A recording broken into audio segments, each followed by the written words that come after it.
Welcome to Animal Posse, the podcast dedicated to the people and rescues making a difference in the lives of animals. Today, we are joined by two incredible individuals, Jeri and Leslie, and they are on the front lines of community animal welfare. They are the directors of the Lafreniere Volunteers Civic Association, an all-volunteer group dedicated to the humane management and care of the resident cat colony at Lafreniere Park in Metairie, Louisiana. Their work involves everything from daily feedings to strict health monitoring, all while navigating the municipal ordinances and working with park management. Jeri and Leslie, welcome to the show. Thank you. Thank you. Before we dive into the specific work that you do at the park, could you each tell us a bit about your personal journey, what initially drew you into animal rescue and advocacy work? I actually have one person to blame, and that'd be Jamie Scoffin. She drug me in. I started trapping after I met her. And then when I started, I had quit smoking. And when I started walking the park is when I discovered the park cats. And that drew me in even farther. What about you, Leslie? I relocated here from New Hampshire, where there are not a lot of cat colonies due to predation and weather conditions. You just don't see a lot of strays. And I moved here and I met one of my dear friends, and we met at the park to walk. And it was amazing to me how many hungry animals were begging for food on the trail.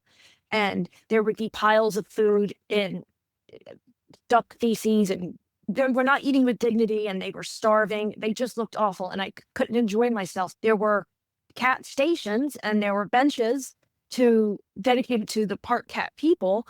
So the assumption, it was implicit that you could feed the cats. So myself and Jan, who's since no longer with us, but we started feeding the cats, and we never looked back. We started out carrying a backpack with a bottle of water and some kibble in a Ziploc bag, and now we've moved on to a wagon with 6 gallons of water and countless cats have been rescued and neutered and vaxxed, and we've lost count. And so what Leslie didn't realize at the time when she saw the stations, and I didn't either when I was out there, because Leslie and I actually met on the trail also.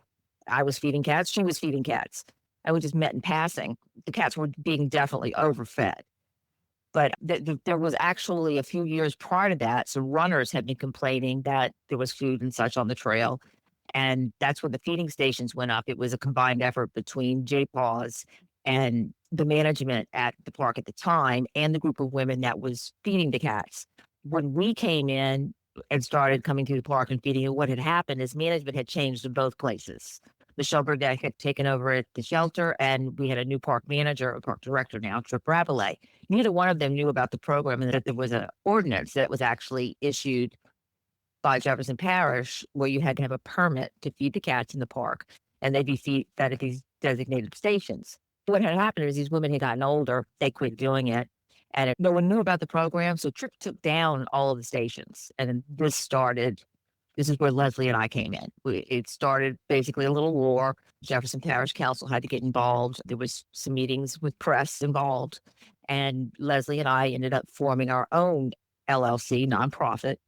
It's called Lafreniere Volunteers Civic Association. 501c3. Yeah. 501c. Yeah. Yeah, 501. And it was made to start taking care of the cats, providing them food and shelter. We never got the shelters, but food and shelter and veterinarian care. And we had a group of people that we were already walking with, and everyone loved the cats, so we started taking care of them. Leslie has not missed a day in how many years now? It's been almost 6 years. I did take a week vacation once a year. She's there every morning, except for Christmas. Every day. Yes, Every morning. It's Christmas Day. Most of the volunteers only volunteer 2 or 3 days a week. But Leslie has every morning, and she does have a group of people that go with her.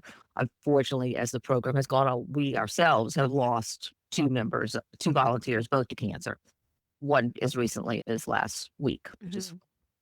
But I digress. So I get asked often, how often do you come? And I always tell the people, just every day that they're hungry. Like, they have to eat every day. They're amazed at our dedication and our commitment. And I would say overwhelmingly, we are supported by the people who visit the park.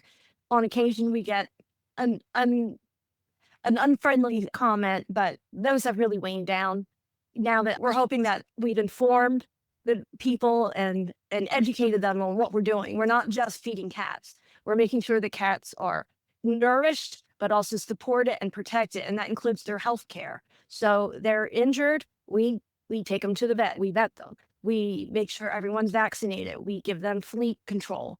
This is a healthy colony that is not reproducing because of the efforts of our group. And what makes it so challenging to have a colony at the park is one, like Leslie said, we're constantly under public scrutiny. And we do have our haters, and they don't want the cats there. And they don't like the cats on the trail. And if you went to the park right now and you walked through that park, you probably would not see one cat. But when we come through, they hear us coming. They know us. They smell us. They know our cars, and they all come out. But they're out maybe 15 minutes and they leave. But we've also had to extend into the neighborhood also and start TNRing on the surrounding streets because we get so many dumps and so many cats that come in from the neighborhood, and that's not allowed. And if the park sees a cat that is not a known cat, they will call JPAWS and the cat will be taken. It happens if we can't get out there quick enough. I would like to get more into that, definitely. But just so I understand the whole timeline of things, because I actually used to go to Lafreniere Park. I think this was prior to y'all taking over. You used to actually have to go to the park office and get a permit to go feed the cats. You So, still do have to have a permit. yeah. So a long time ago, this is probably like 8, 10 years ago, we used to go walk the park frequently. And we had a permit to go feed the cats. Of course, if it looked like they already had food out, we wouldn't leave additional food because you just don't want to do that. So you two actually met because you were feeding cats. Correct. What was that spark that y'all said, okay, we're going to get together and we're going to form this Lafreniere Volunteers Civic Association? Because we were determined that these stations were going back up. And her and I just had the passion to do it. So we had to arrange a meeting after numerous letters. And Leslie actually went out to the park and got signatures supporting our organization and the cat staying. We went and met with Jefferson Parish Council. Who was it, Leslie? Shireen Degenheimer, Shireen Degenheimer. Mario. And Mario, who's now over the park too. And it took a bit. And we had a public meeting out at Lafreniere Park. I don't know if you were there for that. The media was there. And that was where Tripp saw these cats weren't going anywhere. It was a tremendous amount of support. They had maybe a row of chairs when we walked in, and they had to grab every chair that they could find because you were just filled to through with the support that we got from animal rescue and from the community. So the cats, we hope, are there to stay. We work really hard to get them out. Amy, with A Trail in Need, helps us out a lot by taking cats, as Rachel does also. If it wasn't for those two, I don't know, Leslie and I would probably have 20 cats apiece because they have to go. And we've actually intentionally put cats in jeopardy sometimes. Once we've learned now, because the park told us that they wanted the cat taken out and tested for rabies because it bit a dog. And Leslie was like, you know how they test a cat for rabies? And he was getting ready to send the cat out. And so we tried to relocate the cat to a different place, and it didn't work out. We never saw that cat again, but we will never make that mistake again. Why both of us have 3 cats. Just to step back Go for a ahead. second. So I know what's involved with testing for rabies, but for any listeners who don't know what that entails, can you go over that? I believe they just cut the head off. Their brain. Right. Yeah. So And yeah, he had told me, the park manager said, this isn't a death sentence. And I said, you do know how they test for rabies, right? I'm like, this is definitely a death sentence. And we knew the cat did not have rabies because we had its vaccination records, because we had gotten it, had been neutered and vaxxed. But if a cat is being unfriendly towards other animals or something at the park, then yes, it had to be removed. And we quickly found a home for it. And somebody else loved this. His name was Big. Everyone loved Big. He was a character. And he was at her home, and he got out of her home, and she never saw him again in a different neighborhood, which was sad. And we searched, we put flyers out. We searched all over for Big, but we never did find him. I do know who Big was because I did see all the flyers for Big. searched for months. Yeah. I actually believe I know the subdivision that Big is in because I do walk frequently, and I believe I have seen him numerous times. Really? I am Thank you. pretty good at matching cats. Like when it comes to dogs, all dogs look the same to me. But when it comes to cats, I can tell different cats from different cats like you wouldn't believe. And I am fairly certain, I'm going to say 90% certain that I have seen him. And it was around the area where he would have gotten out. And he looks Right. fine. I can't get close enough to him because I have tried. but I do believe he looks fine. We Well, went so and put much flyers sooner over than I- there. Oh, yeah, we did. It was, yeah. Because he was a good cat. He thought he was a dog, but we don't really think he fit anybody. But I would say that's probably our biggest challenge is finding homes for the ones that are dog. And we get litters of kittens done. What is the cat population size that you have over there right now? At Well, one point, it was 60, but we've had a loss of attrition. Some of them get old. I think we're down to probably 48, 50 now. Probably so. And we have removed some. Once they start getting old and they're not doing well at the park anymore, we remove them. Leslie has the oldest cat known to mankind right now, I believe. He's been at the park since we know for sure because Ann McCormick used to feed him, she said, in 2004. And he now lives on Leslie's front, her screen porch, and he's still kicking. But we removed And it's him this Bert. year. Bert. We removed him on March 21st, and we told my husband that he was probably only going to be around for a couple more weeks because he was looking so bad. And if this cat hasn't rebounded, has the fullest coat, and he's loving life. He has his own personal suite outside, and he's loving it. Bert is the fan favorite on our Instagram account, and we're on Instagram at the Cats of Lafreniere Park if you'd like to follow us. We know, of course, people try to bring new cats, but for the existing cats that are there, now I know you said some of them, they're, I guess, semi-feral, but do people ever try to remove the cats? Not the park, but just like individuals. Actually, we had a cat. His name was Link, and he was fairly vocal and fairly friendly. And he just disappeared one day. We never saw him. And a couple of years later, because we have the cats chipped, we got a call, and he was found in another parish. Someone had visited the park, saw this friendly cat and taken him. And apparently the woman broke up with her boyfriend or whatever, and the boyfriend just let him out. And he was rescued, and he now lives with me. When I used to go to the park, this is years ago, so I can't even say how long ago it was. But I know over near the dog park area, there was a certain batch of cats that we would always go visit, and they would see us, and they would just always come out. And I think sometimes they know who cat people are. And one of them was a fluffy black and white cat. And we actually called him Pepper because he had a friend that was mainly all white. And so we called that one Salt. And Cute. I was volunteering at another rescue, and I go into the rescue center, the adoption center one day, and I saw Pepper in there. Apparently, somebody picked Pepper up and put him up for adoption. He got adopted fairly quickly because he was a pretty cat, fluffy black and white tuxedo. That's an Oh, excellent happy ending for him. it is, but I don't know. story. I don't know that cat though. Yeah, that's before our time. Yeah, that might have been before y'all were there because this is quite a few years ago. This is when they had all the stations up before the stations were removed and everything. When we talk about removing the stations, did Hurricane Ida have to do anything with the stations being removed? Was it like around that time, or just was it a switch in No, because management?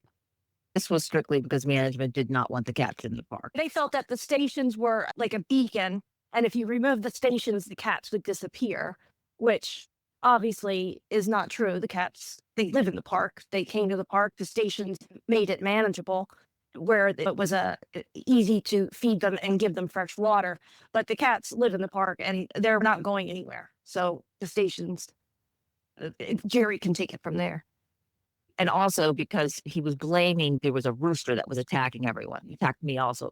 And he was saying that the rooster wouldn't be there if the cat food wasn't there. So instead of removing the rooster, he wanted to remove the feeders. It was just an excuse to get rid of the cats. But like Leslie said, the cats will stay. It's a little harder now because all of the places that they had where they would go for shelter or just to hide, the big pampas bushes and all, those have all been removed. So we're not allowed to put anything out there. Like when it gets cold, when it was snowing, we can't put anything out there. We're allowed to put straw. That's it. And we do. In a couple weeks, we'll go out with the straw before it gets cold. And before we would put it in places where they could actually get warm. Now it's just like thrown. Piles, yeah, by the fence. But they use it. We find little body shaped dentations in the straw, so it does keep them cozy. What does a typical day look like for a volunteer? Walk me through all of your main responsibilities: feeding, cleaning, health checks, and how long does that take to go through the whole park? Well, at 5 a.m. and I prepare their food. I make them boiled chicken that I've shredded, and with the broth, and I add that to the canned food to stretch it out. And so I But she take is care of warm everything. before she leaves. The cans are Oh warm. yeah, everything. Everyone eats a warm meal, and they get fresh water and a warm meal. I leave for the park at 5:45. We are in line for the gate to open at 6, and we start at station 1, and we move all the way around to station 6, and we can probably do it all in about an hour and a half. We've done it in an hour if the weather's coming, and we call that a speed feed. We divide and conquer. And then I get home and it all gets emptied out. Everything gets washed and cleaned, restocked. And usually by 10 a.m., I'm finished catting, is what we call it. Catting is our verb for the thing. And so I spend 4 to 5 hours every day. And that's on a day where I'm not shopping for them or cooking for them. That's just the 4 to 5 hours every day, actually preparing for it, executing it, and then coming home, cleaning it and restocking it. Can I ask why you're doing the chicken for them as opposed to doing like a canned food or a dry food? It's a lot of cats. It's expensive. We do get some donations, but it's all mostly out of pocket for the volunteers. And the chicken stretches the cans, which are expensive. And I buy the big bags of the quarter leg chickens. They're $7, $8 a bag. I buy 2 of those and add all the water and let it boil and shred, and it comes nice gelatin and gravy, and it just stretches the canned food. It's an easier way. It's a lot of work, but it's cheaper. And the cats love it. I was They going to say love they sound like they're quite spoiled. That's a pretty good meal for a cat. Sometimes really are. we're adding rice for a little bit, and they do like that on occasion too, just to mix it up. And of course, Bert, who when he was at the park, he had developed an advanced palate, so he liked when I brought salmon, any leftovers from dinner, salmon. He loved our Christmas roast, so we do try to give them a little treat. Like we give them catnip, we give them some cat treats, but it's the only break they have in their day. In the end, they're still living outside, trying to deal with the elements, the extreme heat, the extreme cold, and to give them a little break during the day, having a little treat, something to enjoy life. You shouldn't just endure life, you should enjoy life. And I believe that goes to cats too. They need to live with dignity, just like we all do. I would imagine when you put the food out, it's gone almost right away. Oh, yes, we have 15 minutes. You can't leave anything out longer than 15 minutes. That's part of our agreement. So they come, they're waiting for us. The cats tell time, and they know my car, and they come waiting, and they eat. We put it out, we restock the stations, and by the time we do all that, they are finished. We clean up and move on to the next station and do it all over again. So do you have an evening feeder as well, or do you just do like the mornings? We don't have evening feeders every day. I go on Mondays and Wednesdays, and then we have Ian Davenport, he's actually a professor at Xavier. When he gets off, he goes on Tuesdays and Thursdays. We don't have anybody that feeds on the weekends in the evenings, only during the morning. So Friday, Saturday, and Sunday, they only eat once a day. It's not just about eating either. Like Leslie said, most of these cats we can pet. At least we can. They won't let anybody else, but they're familiar with us. And we try to spend a little time with them too. We brush them. We have flea nets on them. They're wormed periodically. Yeah, they're very spoiled cats. We give them each attention every day. And it's honestly, it goes beyond the cats. There are several people on the trail. I can think of 2 gentlemen, and they're older, both older. And they have told me that our group, we're the only people they talk to during the day. We're their companions. They live alone.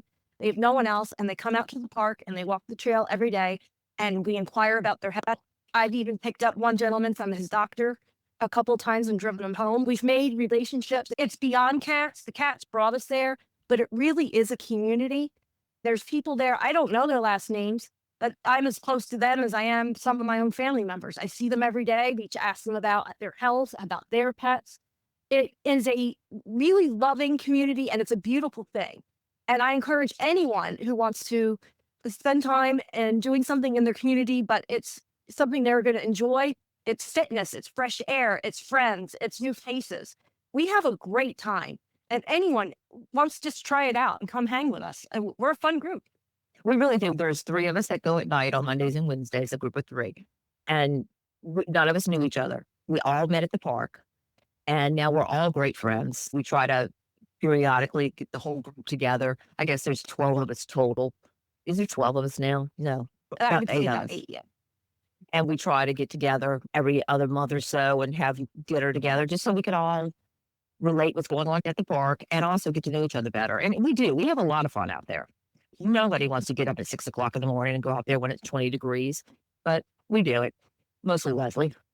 In the morning. I can't lay in my nice warm bed sipping a hot cup of coffee, knowing that there's a bunch of little friendly faces out there waiting on me and they're hungry, and I can do that. And I can always get back into bed later. I was just going to say, I go out with Leslie on the weekend sometimes. And everybody passes her, hey, Leslie. Like she knows everybody. Like, she's made so many relationships out there. All the houses that back the park, a lot of them are Spanish speaking, but Leslie's been trying to learn Spanish. And she talks to those people and they all know her. Everybody waves, the dogs get treats. She knows the names of all people's dogs. It really is. It's a good It's a time. community. It's community volunteer work. And I really stress the community part because, yeah, we're volunteers, but it's not really work. It's fun. Like I wouldn't do it every day if it were a drag. I get as much out of it. It is so rewarding. And like I said, these cats are so grateful. I have Fancy on my lap right now. He was a part cat, a long-haired black and white, and he was missing for a few months. We had during the trail construction. We couldn't find him anywhere. We called for him and he wouldn't come. And then one day he finally came out and he was limping. And I'm like, oh no, like he wasn't using his back leg at all. So we scooped him up and we took him to the vet. And it had turned out that he had gotten run over and his ankle was shattered. And we were able to get his leg amputated, but he could not be returned to the park, obviously. So he's another one. He's grateful and he lives with me now. And I tell you, if you rescue an animal who's had a lot of hardship, they are so grateful. The relationship, the rewards of that relationship are just so beautiful. I encourage everyone to go out and find somebody and share your life with them, whether it's just to saying hello at the park or just checking on an older neighbor. It really makes it a community. With the cats that are currently at the park, so you just named that you mentioned Fancy, you mentioned Bert.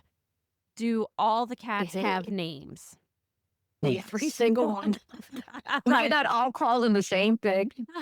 And then we have the night names. Yeah. So everybody has their own names for them, so it's not like a given name. No, it pretty much is a given name. There's one cat with most of them have the same name. Like one of them I call Oreo and she calls Domino. So it's Oreo, aka Domino. But we know what each other calls the cats. And I would say, yeah, everybody's got a name. Everybody's got a name. Everybody's got a name. We have Janie and Misty and White and Clyde and Trixie and Sarah and Princess and OBK. Like that's all at one state. Like we know where they are. Sometimes Clyde will drift over to another station, or you're like, what are you doing over here? You need to go back. And they all have names and they all have their own personalities. And it really is. It's a hoot. It's a hoot to see them interact. And they're so happy to see us. They climb trees. They chase bugs. And when we give them catnip and they roll around and get the twisties, that's so rewarding to see them relax and have fun. How many feeding stations are there? There's 6. And then about how many cats at each station? Or does it just depend if they go from station to station? Most of them do stay at their own station. Some stations have a lot more. Like our station 4 has, how many, 15? And then Probably, yeah, if everyone shows up. Some of them only come in the morning. Some of them only come in the evening. Some of them only come when there's no one around. Like you see them, but they won't come. So we leave a little amount of food in a bowl in the station because they're skittish, even around us. Some of them are feral. But yeah, I would say some stations only have a couple, less than 5. And then other stations have up near 12. Now I'd like to talk about the municipal ordinance that is protecting the cats, and then also the problem that you have with new cats coming into the colony. Just because from the way that I'm looking at it is I know people could try to dump cats, which of course would be a problem. But if you have cats that are coming in from the neighboring area, just moving into the park and you have to get those out, that's quite challenging as well. On occasion, we do find a cat that comes in from the neighborhood. And there's one, I'm thinking of Hugo, and he's chipped, and we returned him to his family. who lives a couple blocks away, and we explain that they're not allowed in the park. And we also go around to some of the families who might not be able to afford food as often as they can. It's easier for me to give them food and they can feed their own cats at home than it is for them to come to the park. So we do really try hard to make sure that the cats that are from the neighborhood stay in their homes. And when we do get drop-offs or kittens, or that's when we come in and we need to call the fosters and we need to get the cats into a rescue foster situation. And But we always advertise them. We always put them on Yes. Facebook, and we hold them for a few days. Like, we don't send it directly to Amy, or like one of us takes them for a few days just to make sure we can't find their homes. And then they have to go to rescue. If not, they're going to be taken to JPAWS. Because as soon as one of the workers realizes it's not a park cat, and they know the cat's in there too, it'll go. And that's why we've started expanding our efforts into the neighborhood, because we want to make sure that the population in the park does not grow at all. We agreed to that. And more importantly, that's not a life.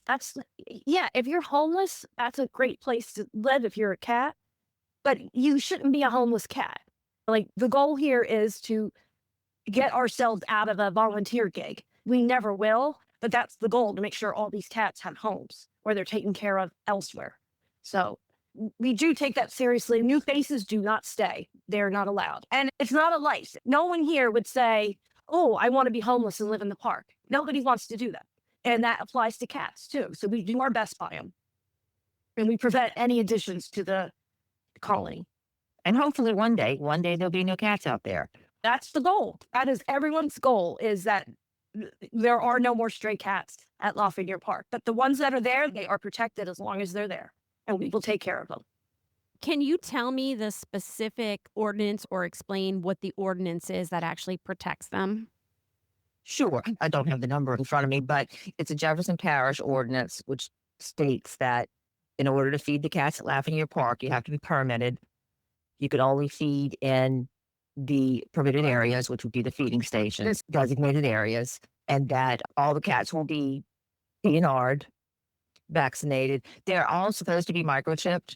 The ordinance was developed before we took over. Now what we're doing, because the cats were never microchipped. So what we're doing now is, as we take them out to revet them, they're being microchipped then. So I would say we probably have maybe not quite half of the cats at the park now are microchipped. When their vaccines are due, we take them and we get their vaccines updated, and we put full maintenance check, make sure everyone's doing well. And then they get a chip if they don't have one already. I believe that's all the requirements of the ordinance. You had mentioned too that you, of course, meet cat lovers when you're on the path feeding the cats, but you also come across park patrons that might not be too happy about the cats. Can you tell me about some of those interactions? Leslie's had more than I, but it's been the same people since the very beginning. It's a group of women who run in the park every morning who do not like the cats. And they were constantly just recruiting us and going to council meetings. Video surveillance. I've been followed.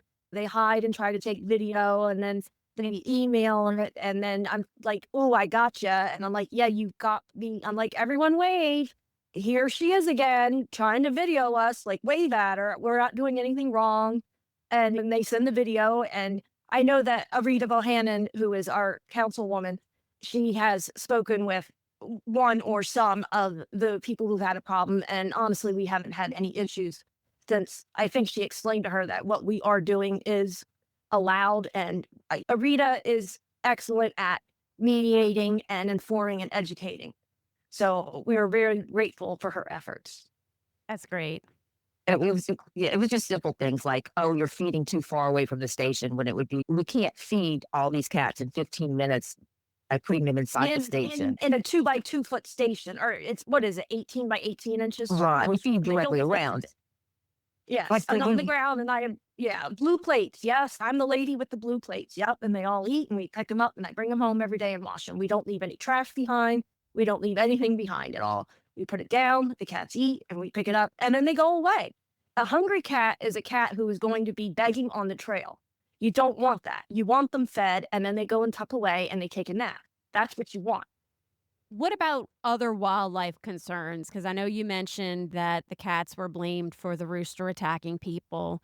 Are there conflicts with the cats and other animals? And are there issues with people dumping other animals in the park? Like, for instance, this rooster, like, where did the rooster come from? So roosters, they come and go. I don't know where they go, but they do come. And on the whole, most of them are friendly. We have names for him. Sam is the Americana. He's a big golden Americana rooster at Station 4. And we call him Sam because he's plump like a Sam's Club rotisserie chicken and not scrawny like some of the other ones. Kellogg is down by Station 6, and he looks just like the rooster on a box of Kellogg's. They come, they go. We had Copper Top. He was an excellent rooster. You don't really see many hens. We did have coyotes in the park for a while, and I know that they had some of the Muscovy ducks. I've found carcasses of ducks and roosters, but I think they were handled, or at least they're no longer there. We haven't had any issues with that. And then there are just the birds that are not naturally there. It is a bird sanctuary. So there are ducks there and ibises and the Canadian geese. Twice now we've had 2 different Canadian geese with fishing lures stuck through their legs. And we were able to catch them and remove the lure and make sure that the goose was able to eat while it was recovering. And we would just go every day and we knew, and then they were able to fly away.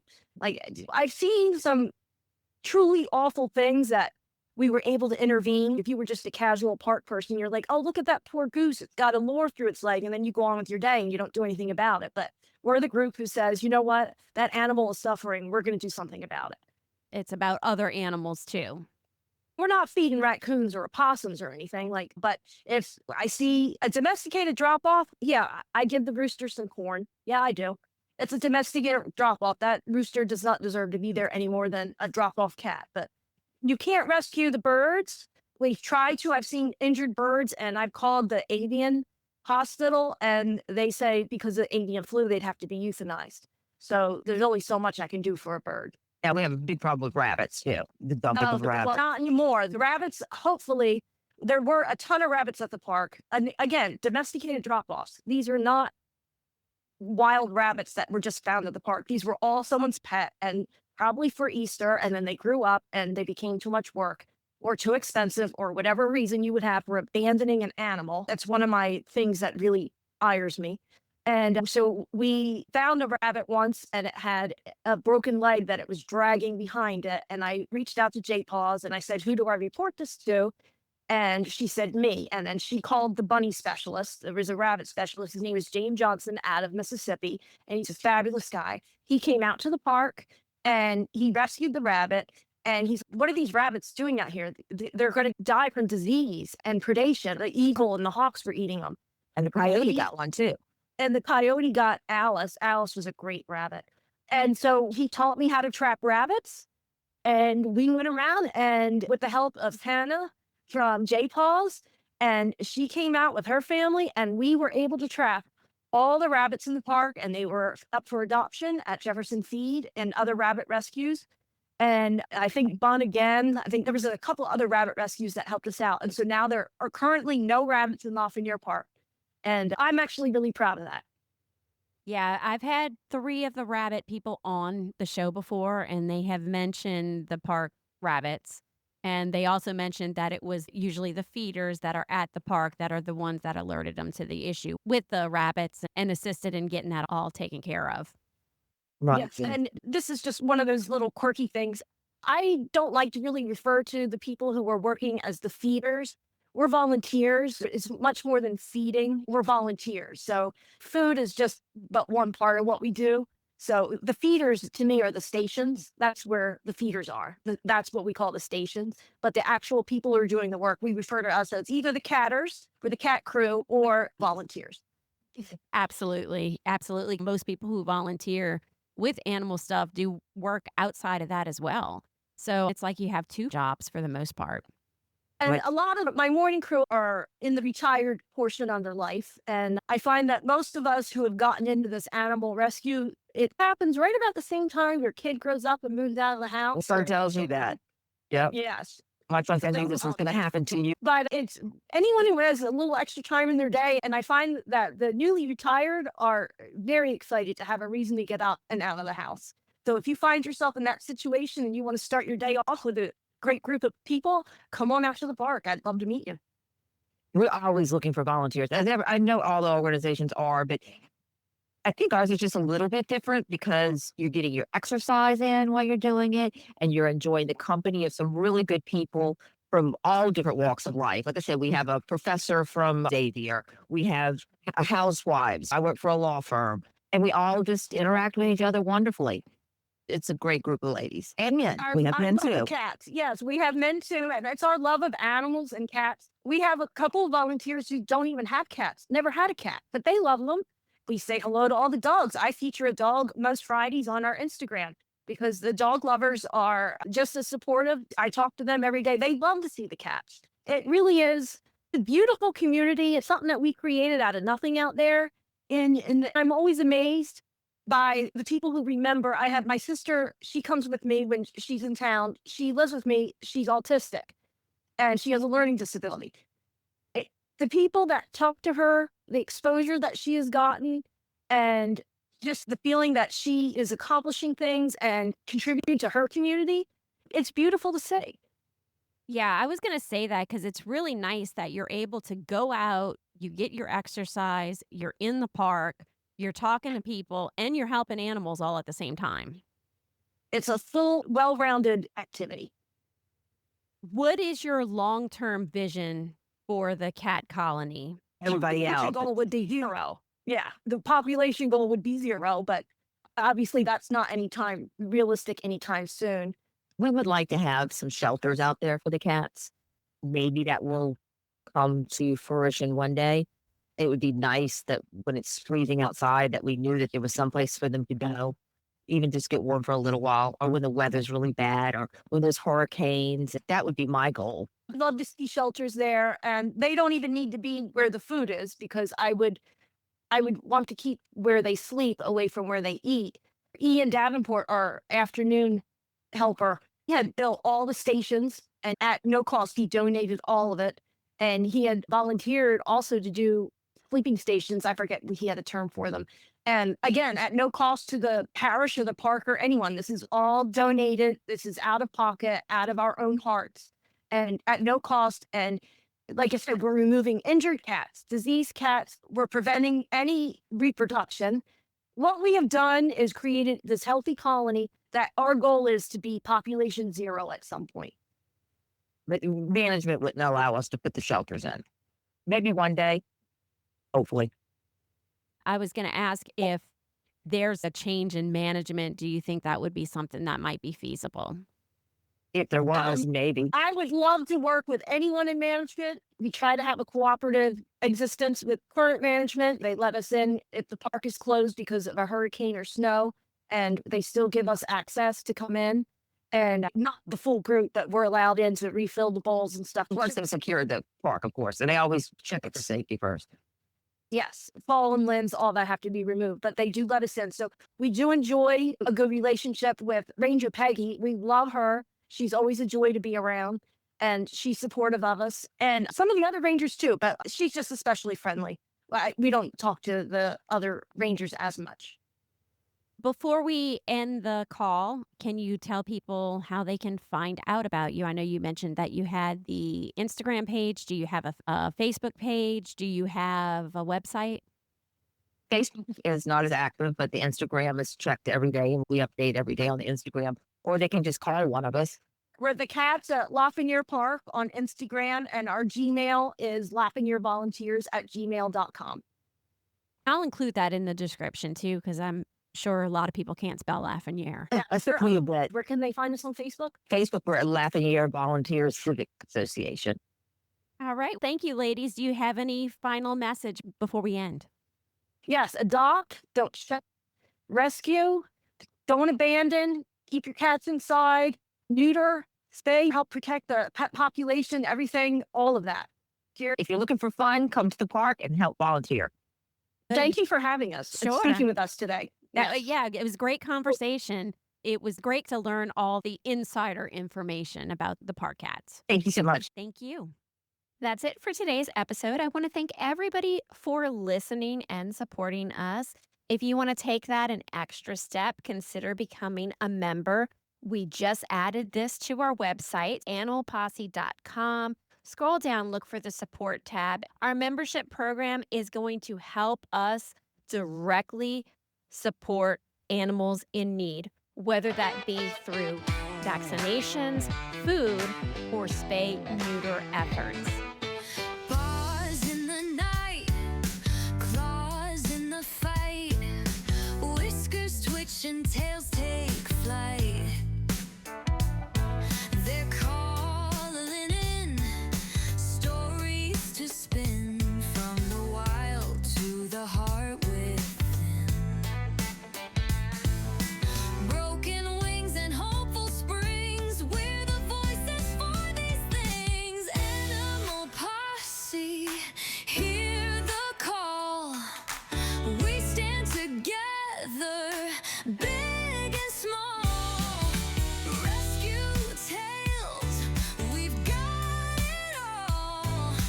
Animal posse, saving them all.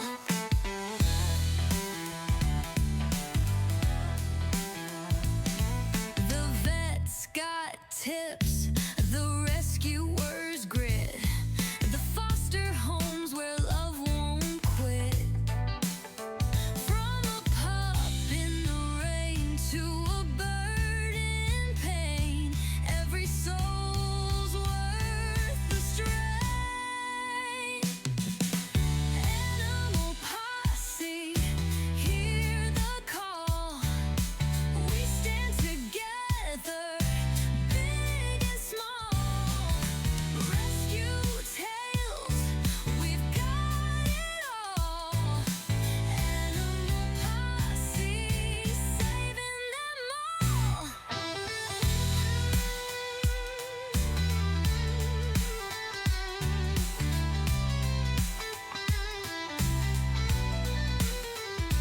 Every caller tells a tale, every howl a whispered wail. We rise up, we never fail. This is the bond, the holy grail.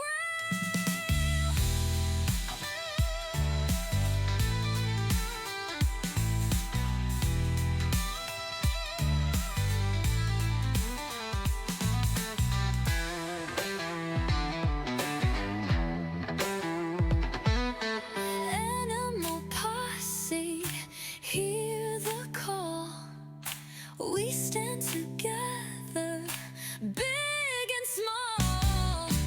Rescue tales, we've got it all. Animal posse, saving them all.